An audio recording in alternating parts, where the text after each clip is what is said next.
Hello everyone and welcome back to the Dungeon Learner's Guide. Today we have another Commander's Guild deck tech. This one is titled For Color Lifepain, and no, that's not a typo, it's not lifegain today, lifepain.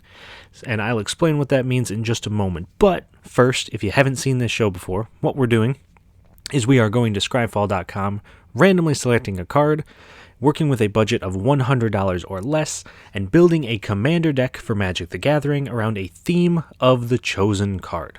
So this week's card is actually something that I've never seen before. This is Crumble.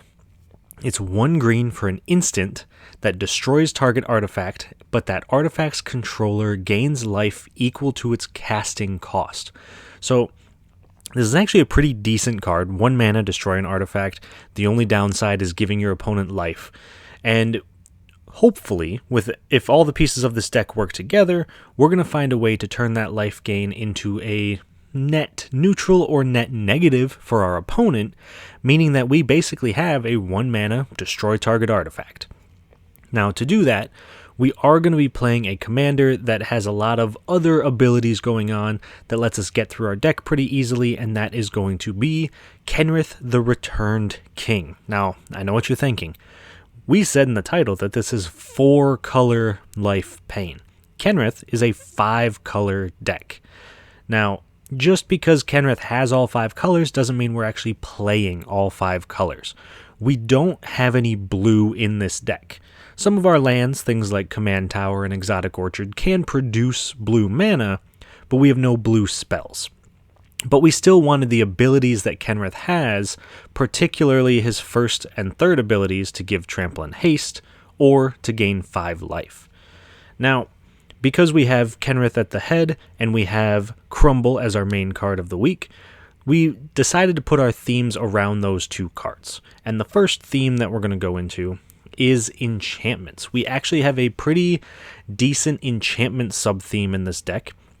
So we want cards like Moon-Blessed Cleric, which is 2 and a white for a 3/2 with Divine Intervention.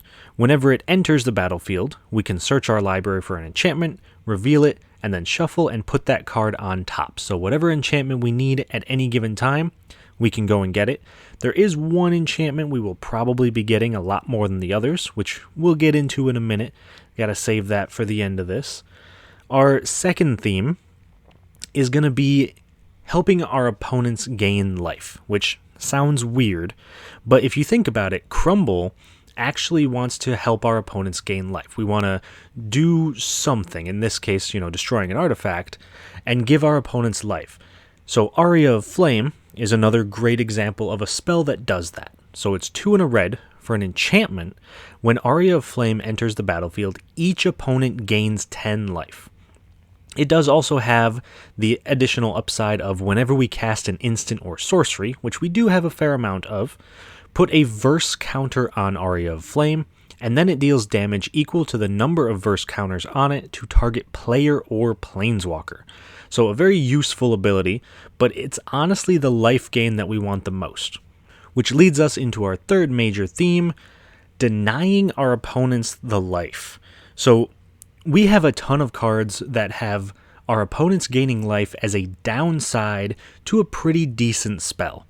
So if we're able to take that life gain and make it net neutral with something like Roiling Vortex, we're able to get the extreme upside of cards without the downside of our opponents gaining life. So for example, if we play Roiling Vortex, which is 1 and a red for an enchantment, at the beginning of each player's upkeep, Roiling Vortex deals 1 damage to them, and whenever a player casts a spell, if no mana was spent to cast it, Roiling Vortex deals 5 damage to that player, and we can pay a red mana and your opponents can't gain life this turn. So if we go to cast Aria of Flame, we activate Roiling Vortex, Aria of Flame comes in, our opponents should gain 10 life, but because of Roiling Vortex, they can't. So that downside on Aria of Flame is just gone. And there are other ways to make that work a little bit more in our favor, but this is what we're working with. So with those themes in mind, let's take a look at some key cards in this deck, some things that really make this deck function. The first one is Angel of Destiny. Now, obviously, we need a win condition. And Angel of Destiny works very well for that, because we do have a lot of spells that can gain our opponent's life, but we also have spells that can gain everyone, including ourselves, life. So Angel of Destiny is 3 white for an Angel Cleric, 2/6, flying, double strike. Whenever a creature you control deals combat damage to a player, you and that player each gain that much life. Now remember, if we have something like Roiling Vortex, our opponents still won't be gaining that life. So this only benefits us.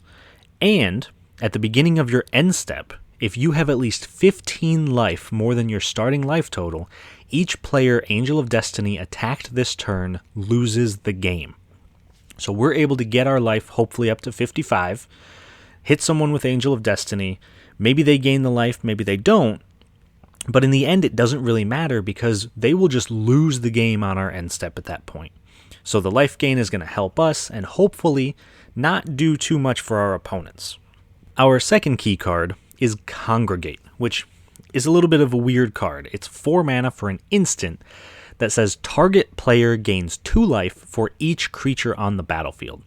This doesn't sound like much, but usually it's not unlikely for there to be 10, 12 creatures on the board, so you can make target player, that could be us if we have Angel of Destiny, or it could be our opponents, maybe gain 20, 22, 24 life at any given time, which pairs very nicely with our final key card, and honestly the card that we want most of our enchantment tutors to get, that we want to get on the field as quickly as possible, Tainted Remedy.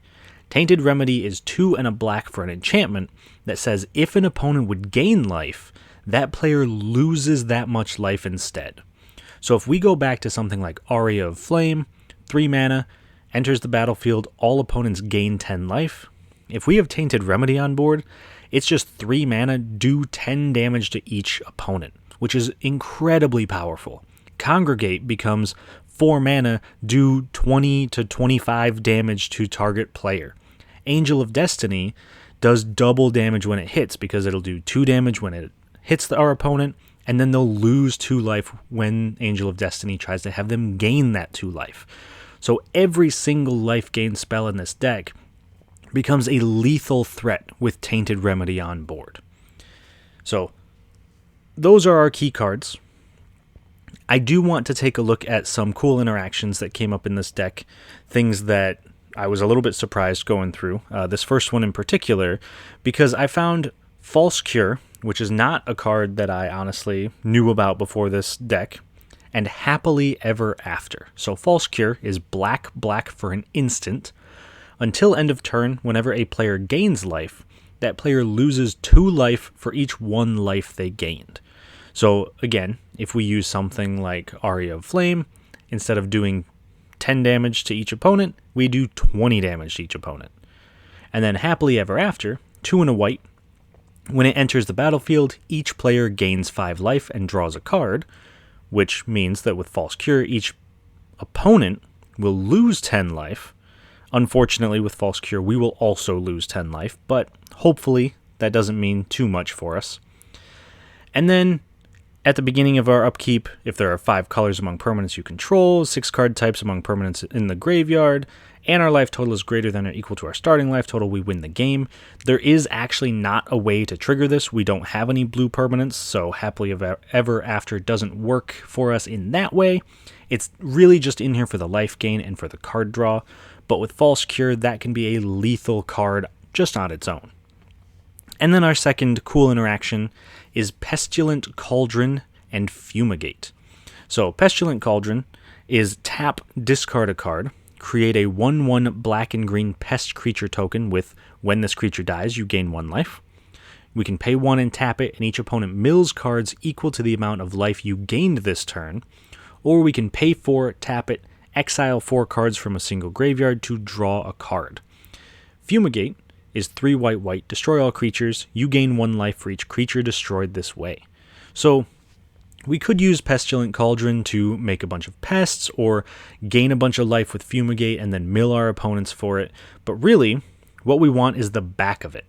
The back of it, Restorative Burst, 3 green, says return up to 2 target creature, land, and or planeswalker cards from your graveyard to your hand. Each player gains 4 life. Exile Restorative Burst.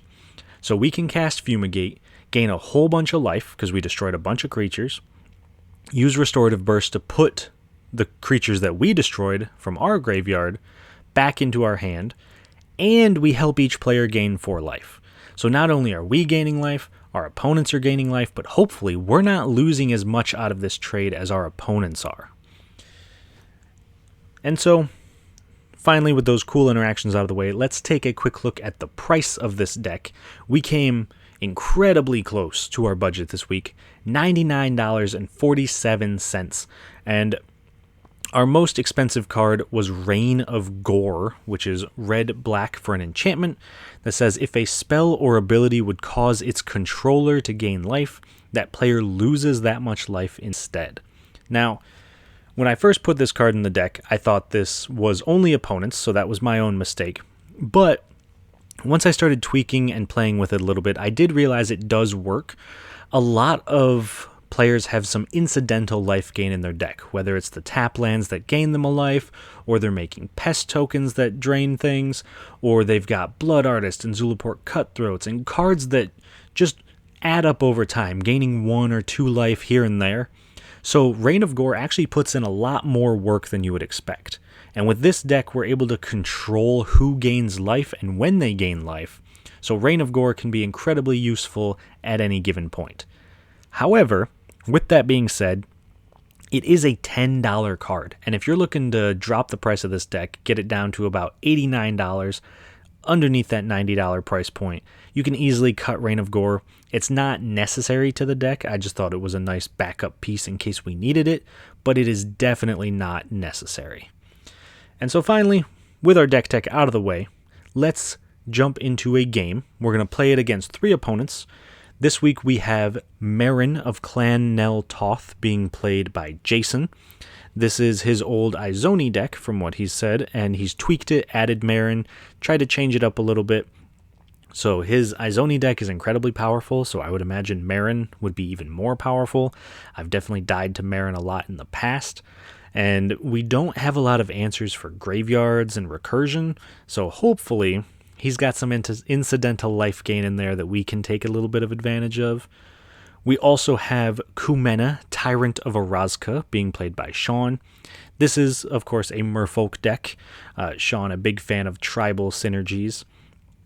Again, I don't know if we have too much for a mass board of creatures. We do have some board wipes. We've already mentioned Fumigate, but I think, again, we just kind of have to hope that our life gain synergies, or life pain synergies, I suppose, are enough to get us there against the fish. And then finally, we have Bilal playing Tevish Zat, Doom of Fools, and his partner, Sakashima of 1,000 Faces.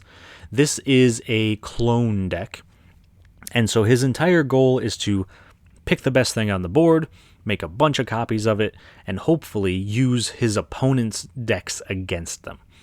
So I don't think he's going to get much good cloning our creatures, because most of ours want our opponents to be gaining life, and I don't think he wants that. But he can probably find some good targets from Marin and probably Kumena, even though Kumena's probably got some merfolk synergies going on. So definitely something to watch out for. But we'll see how it goes. I hope you guys enjoy the game, and I will talk to y'all once it's done. At the start of the game, Bilal goes first, followed by me, Jason, and then Shawn. On Bilal's first turn, he plays an island, and then casts Wizard class, giving him no maximum hand size. I play a Jungle Shrine on my turn. Jason plays an Undergrowth Stadium. Shawn plays an island. Bilal plays a Path of Ancestry tapped. I play a Swamp, and then cast a Humble Defector, which can tap to draw 2 cards and be donated to an opponent. Jason plays a Forest. Shawn plays a Forest and then casts Talisman of Curiosity, and in response, Bilal casts Opt to scry 1 to the top and draw a card. He then plays an island, casts Preordain, scrying 2, drawing a card, and passes. I activate Humble Defector, drawing 2 and giving control of the creature to Jason. I then play a Plains, and then foretell a card.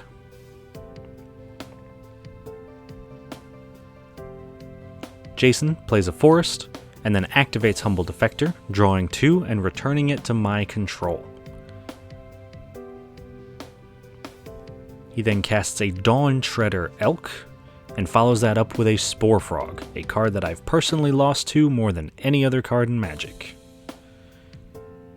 Shawn plays an Island, and casts Wake Thrasher, which gets +1/+1 for each permanent he untaps each turn. Bilal plays a Command Tower, I play a Mountain, and then activate Humble Defector, drawing 2 and passing it to Bilal this time. I then cast a Solemn Simulacrum, putting a basic land into play from my library. Jason plays a Grim Backwoods, and casts his commander, Marin of Clan Nel Toth. He then sacrifices the Spore Frog, preventing all combat damage this turn. This also has him gaining an experience counter with Marin, and at the end of turn, he returns the Spore Frog to the battlefield with Marin's ability, since it has mana value less than or equal to his experience counters. Shawn plays an Island, and casts Seafloor Oracle, letting him draw a card whenever one of his merfolk deals combat damage to a player, and then he attacks me for 5 with Wake Thrasher, and I block with Solemn Simulacrum, drawing a card when it dies. Bilal activates the Humble Defector, drawing 2 and returning it to me, and then he plays an Island. On my turn, I also activate the Humble Defector, drawing 2 and passing it to Shawn so that each player at the table has a chance to activate it. And I then cast Lost Auramancers, which comes in with 3 time counters on it, and lets me search for an enchantment to put into play when the last counter is removed. I then play an Exotic Orchard, and I cast a Roiling Vortex, but unfortunately, Bilal counters it with a Negate.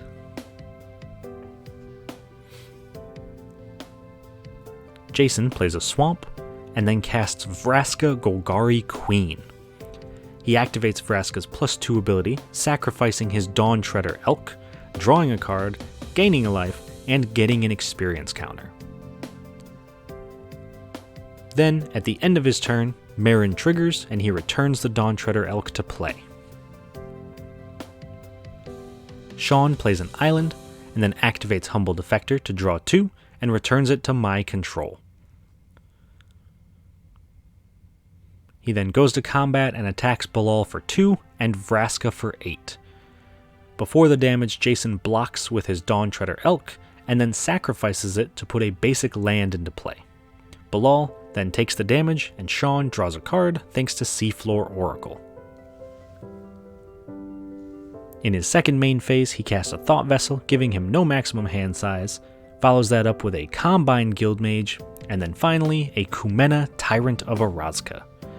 At the end of turn, Bilal casts a Brainstorm, drawing 3 and putting 2 cards back on top of his library. On his turn, Bilal casts a Baral, Chief of Compliance, reducing the cost of his instants and sorceries by 1, and letting him draw and discard a card whenever he counters a spell, and he then levels up Wizard class, drawing 2 cards. In my upkeep, I remove a counter from Lost Auramancers, and then play Mystic Monastery, before activating Humble Defector to draw 2 and pass it to Bilal since he missed a land drop. I then cast a Rampaging Ferocidon, making it so that players can't gain life, and whenever a creature enters play, its controller takes 1 damage. Jason plays a Swamp, and then casts a Culling Ritual, destroying all permanents mana value 2 or less, and making a black or green mana for each of them. This has him destroying 7 permanents and making 7 mana. He uses that mana to cast Underrealm Lich, and then casts Poison Tip Archer, which lets him do 1 damage to each opponent whenever another creature dies. This also has him taking 2 from the Ferocidon. He then activates Vraska's +2 ability to sacrifice a swamp and draw a card, but can't gain the 1 life. At the end of turn, Marin returns the Dawn Treader Elk to play.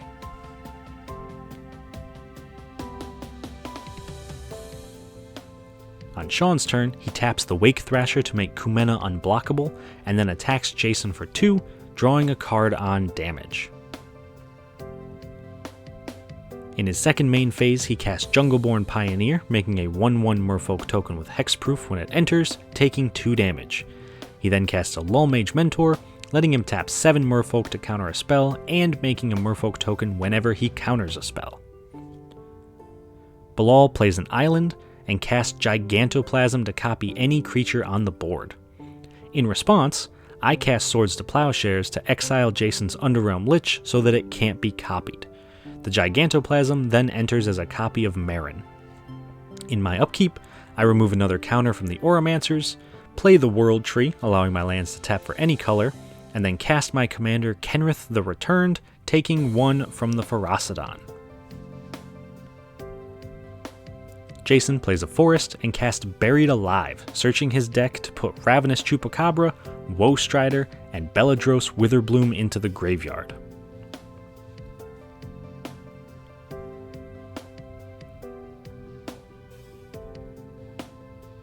He then sacrifices the Dawn Treader Elk to put a basic land into play, and does 1 damage to each opponent, and gets an experience counter.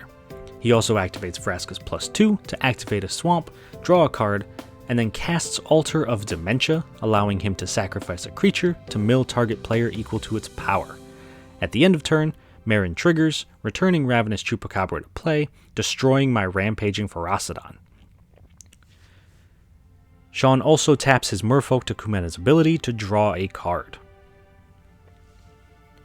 On his turn, Shawn uses Kumena's ability to tap 5 Merfolk and put a +1/+1 counter on all of them. And then he casts Zagana Utopian Speaker, drawing a card and giving trample to all his creatures with counter. He then attacks Jason for 14 with Wake Thrasher. Jason blocks with the Ravenous Chupacabra, taking 12 due to the trample. Bilal plays an island and passes. In my upkeep, the final counter comes off Lost Auramancers, allowing me to search my deck and put Tainted Remedy into play. This makes it so that whenever my opponents would gain life, they instead lose that much life. I then cast a Beast Within to destroy Vraska and give Jason a 3/3 Ape token. I follow that up with an Aria of Flame, having each opponent gain 10 life, but thanks to Tainted Remedy, they all lose 10 life. On Jason's turn, he casts Casualties of War to destroy my World Tree, Tainted Remedy, and Shawn's Wake Thrasher. In response, I cast a Rest for the Weary to have Jason lose 4 life. I then quickly follow that up with a Refreshing Rain for free, having Jason lose 6 more life. However, with that on the stack, Shawn casts a Dramatic Reversal to untap all his Merfolk so that he can activate Lullmage Mentor, countering Casualties of War and making a 1/1 Merfolk. At the end of Jason's turn, Marin triggers and he returns Spore Frog into play. On Shawn's turn, he casts a Marrow Reejerey, giving his Merfolk +1/+1 and letting him tap or untap a permanent whenever he plays a Merfolk. He then taps the Marrow Reejerey to make Kumena unblockable, and moves to combat, attacking Bilal for 21 damage. Before the blocks, Bilal casts Supplant Form to return Wake Thrasher to Shawn's hand and make a copy of it. However, in response, Shawn casts Merfolk Trickster, tapping down Bilal's copy of Marin and allowing Shawn to tap 7 Merfolk to counter the Supplant Form. Still before damage though, Jason sacrifices his Spore Frog to prevent all combat damage, saving Bilal. On Bilal's turn, he casts Clever Impersonator to copy the Poison Tip Archer. On my turn, I decide to hold up my mana and pass. Jason cycles a Tranquil Thicket to draw a card, and then casts a Cavalier of Thorns, revealing the top 5 cards of his deck and putting a swamp into play and the rest into the graveyard. Then, at the end of his turn, Marin triggers, putting Spore Frog back into play.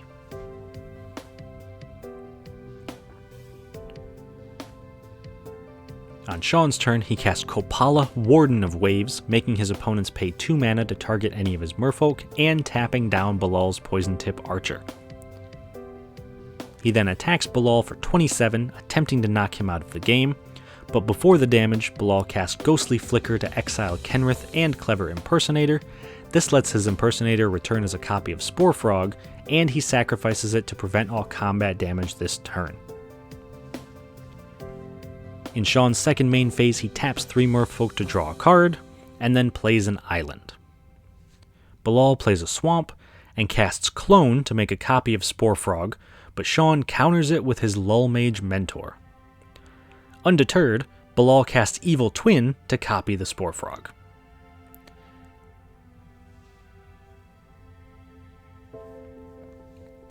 Then, in his end step, Marin triggers, returning Clone to hand. I also decide to activate Kenrith's ability, having Shawn gain 10 life, but actually lose 10 life thanks to the Tainted Remedy, before basic land cycling Sylvan Bounty and putting a basic land into my hand.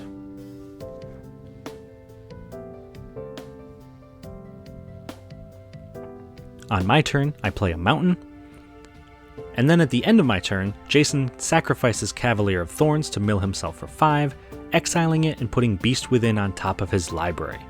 Then on his turn, he casts Beast Within, targeting my Tainted Remedy, and in response, I activate Kenrith's ability, having him lose 5 life, knocking him out of the game. Next time Shawn gets priority, he flashes in a Harbinger of the Tides to return Bilal's Spore Frog to his hand. Then on Shawn's turn, he taps 3 Merfolk to draw a card. Not finding an answer, he then taps 3 more to draw again. He then casts a Soul Ring, followed up by a Prime Speaker Zagana, putting 24 +1/+1 counters on her and drawing 24 cards.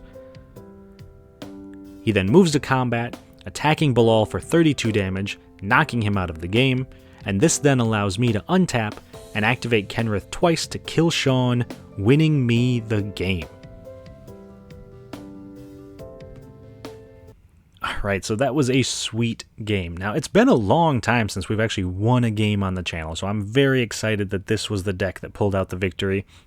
It was kind of cool to see it go off with Tainted Remedy, and there were a few times where it really just felt like we were holding like loaded guns to Shawn and Jason, just waiting for them to do something with the ability to kill them at any time using Kenrith and Tainted Remedy. So I do think the deck performed very well. I think that we were able to get Tainted Remedy out. We were able to use a lot of life gain strategies. I think that if Shawn had decided to kill us earlier in the game when we weren't quite set up yet and his life wasn't quite so low, the outcome would have been very different.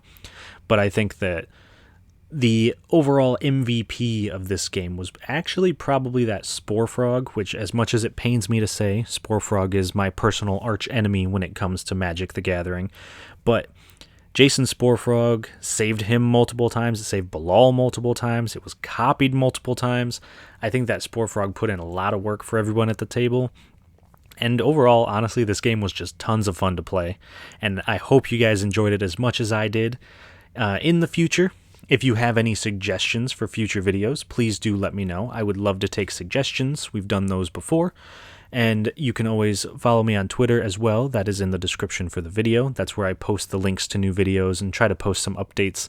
You can also send me an email if you want. The email for the channel is on there. Leave comments, like the video, subscribe if you can. And I will see you all on the other side of the Dungeon Learner's Guide.